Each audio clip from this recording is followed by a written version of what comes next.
So, how on earth do you build the world's tallest building in one of the hottest places on the planet? It seems like a total paradox, right?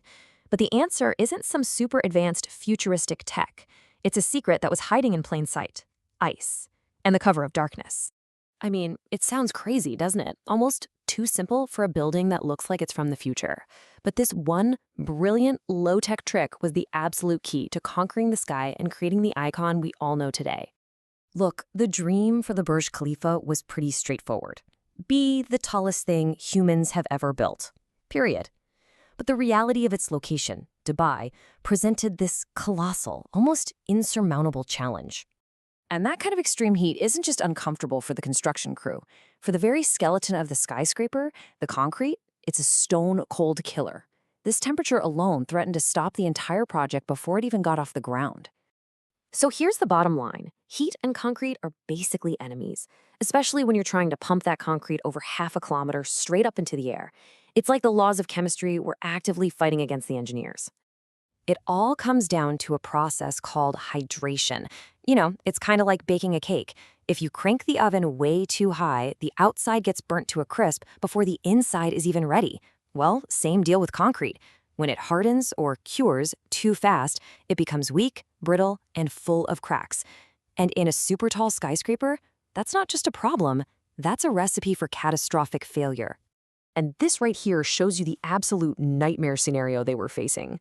You mix the concrete on the ground in that sweltering heat, you start pumping it up, and halfway there, it starts to turn to rock.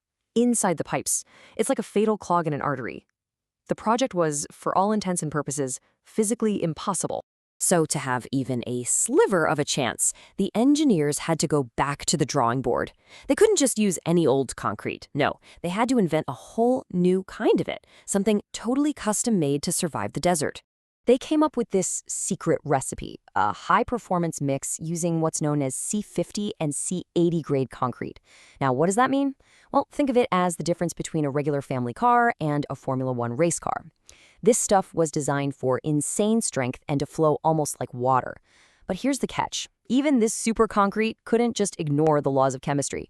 It still couldn't beat the heat on its own.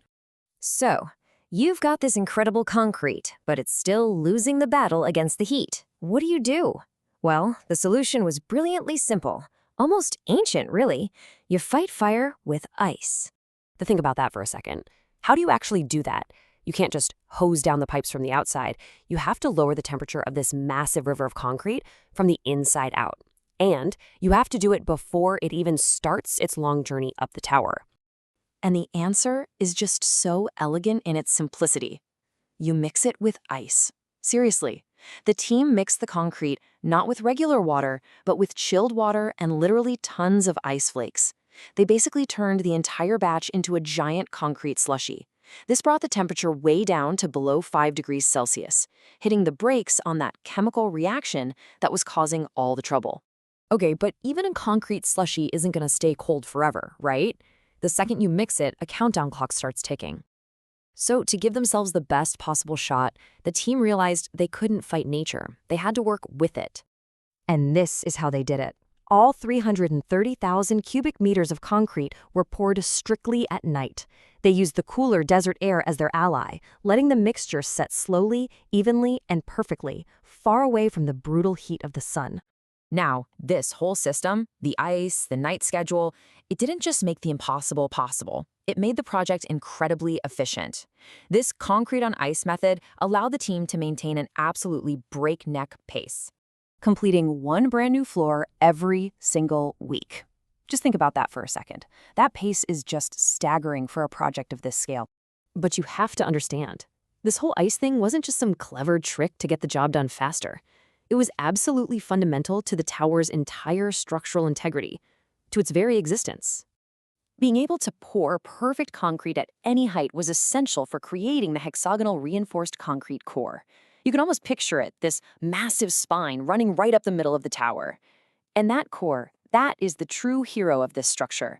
It balances the building's immense weight and gives it the stiffness to stand firm against powerful desert windstorms. The logic is simple. Without the ice, you don't get a perfect core. And without that core, you don't get the Burj Khalifa. So the next time you look up at some massive skyscraper, remember that the greatest engineering feats aren't always about building bigger. Sometimes they're about mastering the simple, powerful forces of chemistry and temperature. For the Burj Khalifa, the secret to touching the sky wasn't in a supercomputer, it was in a bucket of ice.